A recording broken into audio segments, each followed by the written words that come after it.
पनडुब्बी कहने को तो बस यह पानी का जहाज है जो पानी के बाहर नहीं बल्कि पानी के भीतर काम करती है। लेकिन ये एक नेवल वेसल है जिसे आम समझने की गलती बिल्कुल भी ना करें।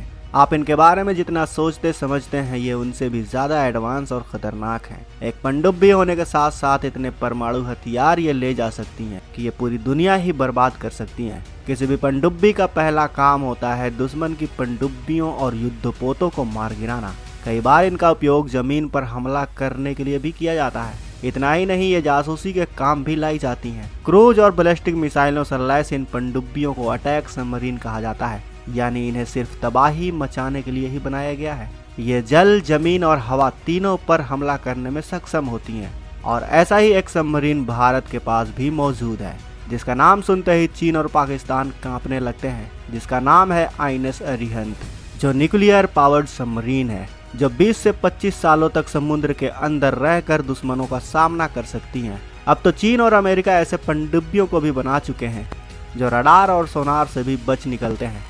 दोस्तों, यह सबमरीन समुद्र में चलता फिरता न्यूक्लियर पावर प्लांट होता है जिसे इन्हें असीमित पावर मिलती है। हम जैसे आम लोगों के लिए यह पनडुब्बी सिर्फ एक डिफेंस वेपन है, लेकिन दोस्तों सबमरीन एक चलता फिरता मिसाइल है जो कभी भी फट सकती है। समुद्र की गहराई में तैरता ये लोहे की मशीन क्या क्या कर सकती है, कितनी ज्यादा खतरनाक है और कैसे सबमरीन आज अपने इस रूप में पहुंची है, चलिए जानते हैं आज की इस वीडियो में। वीडियो को अंत तक देखते रहिए क्योंकि इस वीडियो में आपको बहुत सारी जानकारी मिलने वाली है। दोस्तों, आपको अगर ये लगता है कि पनडुब्बी एक नई इन्वेंशन है तो आप बिल्कुल भी गलत हैं। अगर आपको लगता है कि ये पहली बार सन 1500 में किसी को पनडुब्बी बनाने का सुझाव आया था तो फिर भी आप बिल्कुल गलत हैं। अलेक्जेंडर की 2000 साल पुरानी एक तस्वीर है जिसमें दिखाया गया है कि अलेक्जेंडर पानी के अंदर एक कांच के बने बॉक्स में है जो पूरी तरह से बंद है। इसका मतलब है कि भले ही इनका ये रूप नया है लेकिन इसको बनाने का आइडिया काफी पुराना है। दोस्तों, ऐसी पहली अंडर वाटर बोट जो नेविगेट कर सके उसे डच के एक वैज्ञानिक कॉर्नेलियस ड्रेबल्स ने बनाई थी। उसके बाद अमेरिका ने इन पनडुब्बियों को युद्ध में इस्तेमाल करने के लिए कई आइडियाज पर काम किया जो फेल होता रहा। लेकिन उसके बाद सन 1800 में जर्मनी के एक इन्वेंटर रुडोल्फ डीजल ने इन्वेंट किया डीजल इंजन, जिसने पूरी दुनिया को बदल कर रख दिया।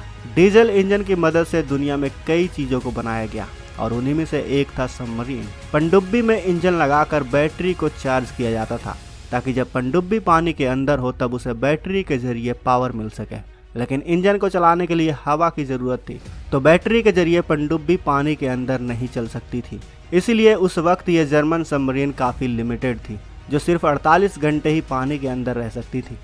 लेकिन सन 1900 के आते आते हम इंसानों ने काफ़ी चीज़ों को इन्वेंट कर लिया था, जिसमें से एक था ज़्यादा पावरफुल बैटरी जिन्हें अधिक संख्या में पनडुब्बी में लोड किया जा सकता था। शक्तिशाली देशों के पास रडार और सोनार तकनीक भी आ चुकी थी जिनके जरिए वो समुद्र की गहराई के अंदर भी देख सकते थे। वो जर्मन ही थे जिन्होंने पहली बार किसी पनडुब्बी को ऐसा रूप दिया जिन्हें परमाणु युद्ध के लिए इस्तेमाल किया जा सके।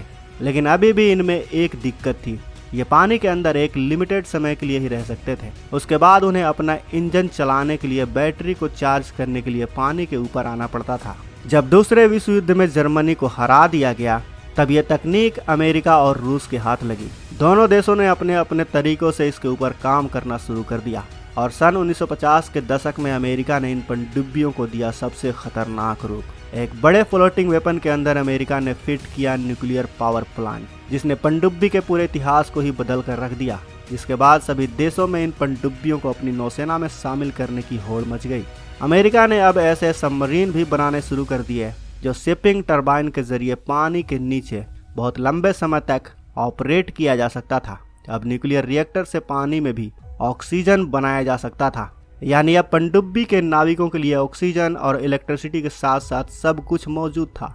दोस्तों, जहां डीजल सबमरीन पहले सिर्फ 48 घंटे ही समुद्र के अंदर रह पाती थी, अब वो न्यूक्लियर सबमरीन 20 साल से भी ज्यादा समय तक समुद्र के अंदर रह सकती हैं। इसके बाद अमेरिका, रूस और जर्मनी ने इनमें कई बदलाव किए, जिसमें से एक था पनडुब्बी अपने साथ 24 रॉकेट ले जा सकती हैं। इन रॉकेट को स्पेस तक पहुंचाया जाता था जिनके अंदर परमाणु हथियार होते थे। बस फर्क ये था कि आसमान से आने वाले परमाणु मिसाइल या जमीन से लॉन्च की गई मिसाइल को देखा जा सकता था, जबकि पनडुब्बी से लॉन्च की गई इन खतरनाक हथियारों को देख पाना काफी मुश्किल था क्योंकि सबमरीन कहां और किस जगह पर है इसका पता लगा पाना उस समय कई देशों के लिए नामुमकिन था।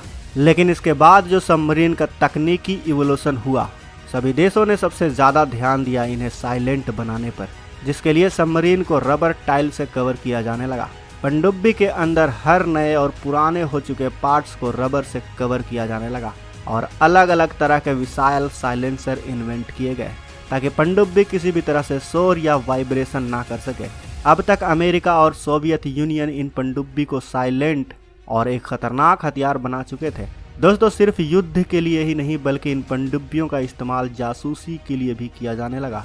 दोस्तों, पूरी दुनिया का कम्युनिकेशन सिस्टम समुद्र की सतह पर बिछी केबल से कनेक्टेड होती हैं, जहां यह केबल सबसे सुरक्षित है क्योंकि समुद्र में किसी का भी एक्सेस इन केबल तक नहीं पहुंच पाता, लेकिन इन पनडुब्बियों का एक्सेस वहां तक पहुंच जाता है।